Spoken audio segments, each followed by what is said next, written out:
नमस्कार, मैं हूं संजय सिंह और आप देख रहे हैं एमडीपी न्यूज़ 24। मैं आज हाजिर हूं एक ऐसे कार्यक्रम को लेकर, एक ऐसी समस्या जिसको लेकर जाने अनजाने सभी लोग परेशान हैं।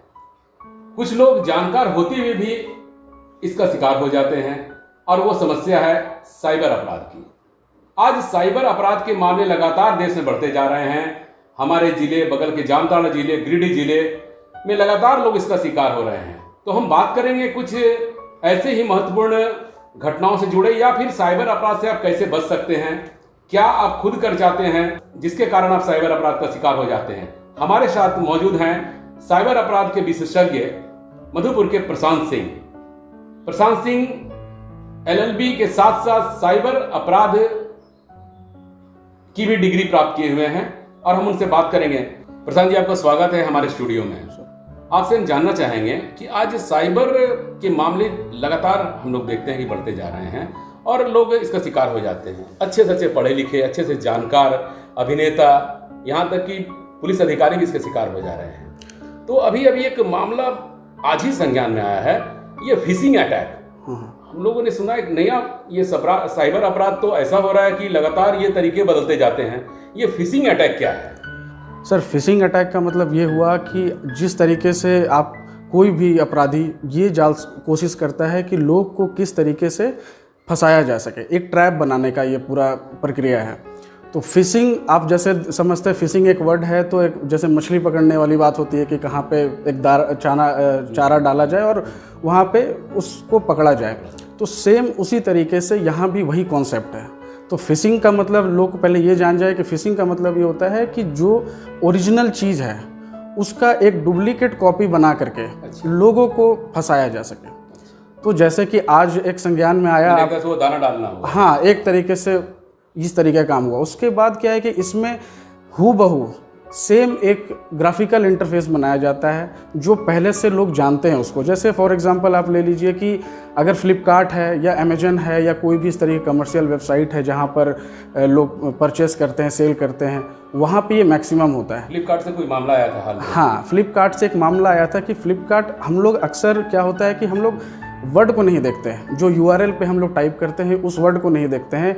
जो एक्चुअल वर्ड है फ्लिप का FLIP है, और कभी कभी ऐसा हुआ था कि FILP के साथ किसी ने कमर्शियल ट्रांजैक्शन किया था। तो उसमें कमर्शियल ट्रांजैक्शन में क्या हुआ था कि जब उसने बाद में उसका ऑर्डर रिसीव नहीं हुआ तो उसने बोला कि भाई क्या बात है कि रिसीव नहीं हो रहा है आइटम।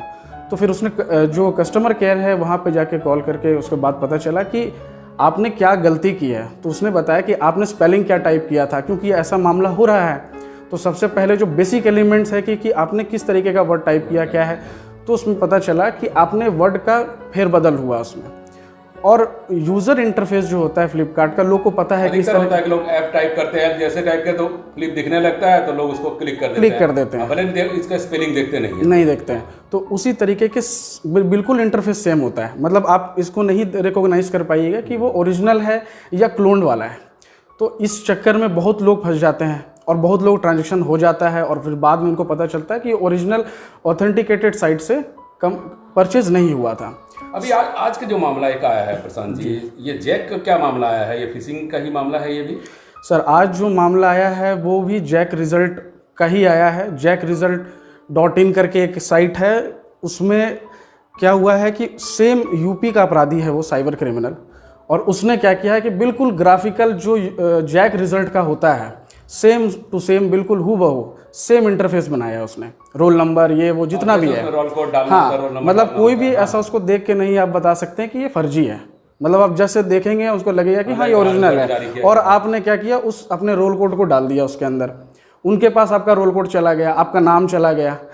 तो अब इस तरीके से क्या होगा कि आप जैसे रिजल्ट निकालेंगे, आपको रिजल्ट तो निकलेगा नहीं। अगर फर्जी रिजल्ट निकला भी तो उस रिजल्ट में क्या होगा, आपको फेल बताया जाएगा या किसी तरीके का डॉक्यूमेंट मिसिंग बताया जाएगा कि आपका कोई डॉक्यूमेंट मिसिंग है, इस वजह से आपका रिजल्ट नहीं आ रहा है।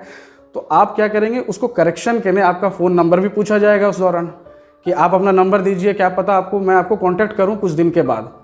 फिर वो नंबर के ऊपर फिर आपको कॉल आएगा, फेक कॉल, फिर उसके बेसिस पे आप, ये पूरा एक जाल है पकड़ने का। तो इसमें अभी जो आया है रिपोर्ट, उसमें झारखंड government.in.in ओरिजिनल साइट क्या हाँ, है ये? जैक का जो ओरिजिनल जैक झारखंड.gov.in, ये जो साइट है अधिकृत साइट है, जो ऑथराइज्ड है बिल्कुल झारखंड जैक से, और इसी वेबसाइट पे जाके लोगों को जानकारी मिल सकती है। अदर वेबसाइट पे जाके आप बिल्कुल ना लें। मतलब ये जो आज जो और वो जो बनाया गया वो साइट क्या है? वो फिशिंग साइट है, वो डुप्लीकेट है, क्लोन साइट है। बनाया गया वो पता है? वो है www.jharkhandresult.in, results.in है। तो ऐसे वेबसाइट को आप बिल्कुल ना जाएं।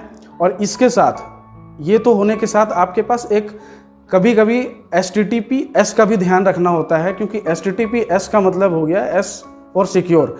अगर आपका साइट सिक्योर नहीं है या किसी भी तरीके का अनसिक्योर्ड है या फिर कोई SSL टेक्नोलॉजी उसके साथ मिसिंग है, तो उस साइट को आप प्रोसीड ना करें, क्योंकि उसमें भी एक ऑप्शन होता है एडवांस में जाके उसको प्रोसीड करते हैं। तो वो बिल्कुल आपके ऊपर जिम्मेवारी है कि अगर आप उसको प्रोसीड करते हैं, जो टेक्नोलॉजी के खिलाफ आप उस बैरियर को तोड़ते हैं, तो उस बैरियर को तोड़ने के बाद वो यूज़र्स खुद जिम्मेवार होता है इस क्राइम के पीछे। मतलब होता है कि बहुत से ऐसा होता है कि हम लोग अलाउ कर देते हैं, मैसेज आता है कि अलाउ, तो हम लोग अलाउ करके निकल जाते हैं। नहीं, वो मोबाइल के कॉन्सेप्ट में है। तो मोबाइल कॉन्सेप्ट में प्रशांत जी जानना चाहेंगे, लोग फेसबुक के जरिए या व्हाट्सएप के जरिए अधिकतर लोग फंस जाते हैं, साइबर क्राइम का शिकार हो जाते हैं। तो फेसबुक पर ऐसे कौन सी चीज़ है जिसके कारण वो शिकार हो जाते हैं, अपना डाटा खुद दे देते हैं? देखिए, फेसबुक में जो भी डेटा है वो ऑलरेडी पब्लिक डोमेन में है, कोई प्राइवेट डोमेन में नहीं रह गया। क्योंकि लोग आजकल हर कुछ शेयर करते हैं, हम लोग यहाँ जा रहे हैं, यहाँ पे खा रहे हैं, सब कुछ आप पब्लिक डोमेन में दे रहे हैं। तो कहीं ना कहीं फोटोग्राफ्स जो आप डालते हैं, एक्टिविटी डालते हैं, आपके साथ कौन कनेक्टेड है, वो सारे जो हैकर्स होते हैं वो देखते हैं। उसके बाद अगर आपका सिस्टम लॉक है, अब तो लॉकिंग ऑप्शन भी आ गया कि आप सिस्टम को, अपने आईडी को लॉक कर सकते हैं। इस बीच क्या है कि अगर आपकी आईडी पब्लिक डोमेन में है या आपने सिक्योरिटी अच्छा नहीं रखा है अपने प्रोफाइल का या किसी भी डिटेल का, तो वो क्या करते हैं कि आपके फ्रेंड रिक्वेस्ट तो नहीं देख सकते हैं, या फ्रेंड आपके साथ कौन कनेक्टेड उसको तो देख नहीं सकते, लेकिन जो आपके फ़ोटो में लाइक्स कमेंट्स करते हैं, वहाँ से वो अंदाज़ा लगा लेते हैं कौन कौन कनेक्टेड है। वहाँ पे आपके प्रोफाइल में जा करके देखेंगे कौन लाइक किया हुआ है, किसने कमेंट किया हुआ है। तो इस तरीके से आपके फ्रेंड सर्कल को देखा जाता है कि आपके साथ कौन कौन कनेक्टेड है। फिर उन सबको ये रिक्वेस्ट भेजा जाता है।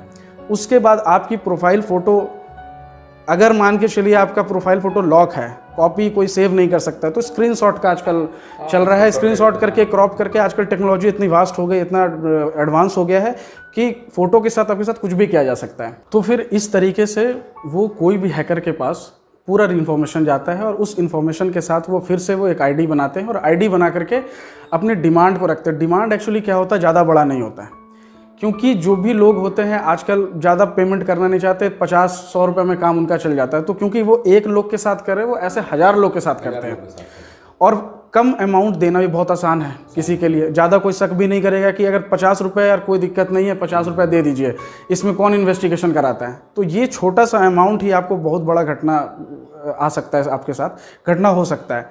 तो इस तरीके के आप जो अननोन पर्सन है उसके साथ आप कभी भी कनेक्टेड मत रहिए, या फिर आप किसी को नहीं जानते हैं तो उसको रिक्वेस्ट मत भेजिए। और कोई भी ऐसा मैसेज आता है, क्योंकि आपके दोस्त कनेक्टेड हैं, आपका उनके पास नंबर भी होगा, अगर इस तरीके कोई भी मैसेज आता है कि आपको इतना अकाउंट, इतना पैसा डालना है या फिर इसी लिंक पे क्लिक करना, आप डायरेक्ट उस बंदे को फ़ोन कीजिए और इस मैसेज को ऑथेंटिक। कभी मेरे साथ भी हुआ था। हाँ। एक मैसेज आया था बहुत ही अच्छे मधुकर का, मुझे पैसों की जरूरत है, मुझे ये अकाउंट नंबर है, पैसे आप भेज दीजिए। मैंने उनको डायरेक्ट कॉल कर लिया, तो मैंने तो ऐसा मैसेज भेजा ही नहीं। और ये प्रशांत जी एक बात बताएं कि ये जो फेसबुक पर जो कुछ साइट्स हैं, जैसे कि आप 50 साल बाद कैसे लगेंगे, या फिर आपका चेहरा किस हीरो से मिलता है, हाँ। पिछले जन्म में आप क्या थे, हाँ। तो इसके थ्रू भी क्या साइबर अपराध होता है? ये बिल्कुल ट्रैपिंग सिस्टम ही है ये, क्योंकि एक तरीके से आप जब आप उस एप्लीकेशन के ऊपर जाते हैं और एप्लीकेशन का सिस्टम को अलाउ करते हैं, तो आप सारी इन्फॉर्मेशन उसको देते हैं कि आप उसको फ़ोटो भी एक्सेस कर सकते हैं, आपकी इन्फॉर्मेशन को भी वो देख सकता है, आपकी गैलरी को भी देख सकता है। तो ये बहुत इंटरेस्टिंग है, इसलिए लोग इसको जल्दी एडॉप्ट करते हैं, क्योंकि ये इसी से और फंस जाते हैं। सारी इन्फॉर्मेशन, वो जितने ऐप हैं वो ऐप नहीं है, वो एक तरीके से डेटा को चोरी करने का एक तरीका है, माध्यम है कि आप किस तरीके से, क्योंकि डेटा तो आप मांग नहीं सकते किसी से, तो कोई एप्लीकेशन बना करके, कोई फिशिंग तरीके का, इस तरीके का बना करके आप उसको अलाउ करते हैं, और इस तरह आप अपनी सारी इन्फॉर्मेशन उस हैकर्स तक पहुंचाते हैं। तो इस तरीके का क्राइम होता है सर। प्रशांत जी, एक अंतिम सवाल जानना चाहूँगा कि हमारे दर्शकों के लिए कुछ ऐसी सावधानियां बताएं जिससे वो साइबर अपराध से बच सके, साइबर अपराध का शिकार ना हो सके। कुछ ऐसी सावधानियां हमारे दर्शकों को बता दें। देखिए, सावधानियां ऐसा है कि सबसे पहले तो आपको ही समझना होगा कि हम कोई भी तरीके से कोई भी सरकारी संस्था या कोई भी ऐसा इंस्टीट्यूट आज तक कोई भी आपके फ़ोन पर इंफॉर्मेशन नहीं मांगता है। चाहे वो OTP, बहुत पुराना मामला हो चुका है, OTP हम बहुत बार सुन रहे हैं कि OTP आता है, हम OTP डाल देते हैं। तो ऐसा कोई भी संस्था किसी भी तरीके का इन्फॉर्मेशन नहीं मांगता है, क्योंकि उसके पास ऑलरेडी आपका इन्फॉर्मेशन होता है। के द्वारा भी कहा जाता है कि हम कभी कॉल नहीं करते, कभी नहीं कॉल करते, फिर भी लोग फंस जाते हैं। हाँ, तो ऐसा तो मेरे साथ भी हुआ है, ऐसा नहीं है, बहुत बार हुआ है, लेकिन मैं समझ गया था इस बात को, तो मैंने उसको रिप्लाई नहीं किया उसका इन्फॉर्मेशन। और हाँ, इस बीच एक इम्पॉर्टेंट बात ये भी है कि अगर कोई ऐसा हैकर्स आपको फ़ोन करके आपका इन्फॉर्मेशन मांगता है तो कभी भी उस फ़ोन को इंटरटेन ना करें, कॉल को इंटरटेन ना करें, क्योंकि इस बीच आपके सिम की क्लोनिंग भी हो सकती है। ज़्यादा देर बात करें, हाँ, आप ज़्यादा इंटरटेन करेंगे तो वो टेक्नोलॉजी इतनी एडवांस है कि आपके जो नेटवर्क कनेक्शन के साथ आपका सिम की क्लोनिंग की जा सकती है। तो इसलिए आप कभी भी आप उसको जवाब ना दें। आपको अगर ऐसा लगे कि वो फर्जी है तो आप बिल्कुल उसको वहीं पर डिस्कनेक्ट कर दें और उससे ज़्यादा बात ना करें, और आगे से कभी भी इस फ़ोन नंबर को स्पैम रिपोर्ट करें। तो ये एक है। और दूसरा चीज़ ये है कि आप कभी भी कोई भी अगर फिशिंग साइट का शिकार होते हैं तो आप सबसे पहले आप ऑथराइज जो साइट है, वेबसाइट है, उसकी जानकारी लें और उस वेबसाइट पे जाके नोटिफिकेशन को देखें। सरकारी जितनी भी सरकारी साइट है, सारे नोटिफिकेशन, एक आपका टैब है, उस नोटिफिकेशन टैब के अंदर सारी इन्फॉर्मेशन, सर्कुलर, जितना भी कुछ होता है वो सब कुछ होता है। तो आपको किसी और थर्ड पार्टी वेबसाइट से जानने की ज़रूरत है नहीं।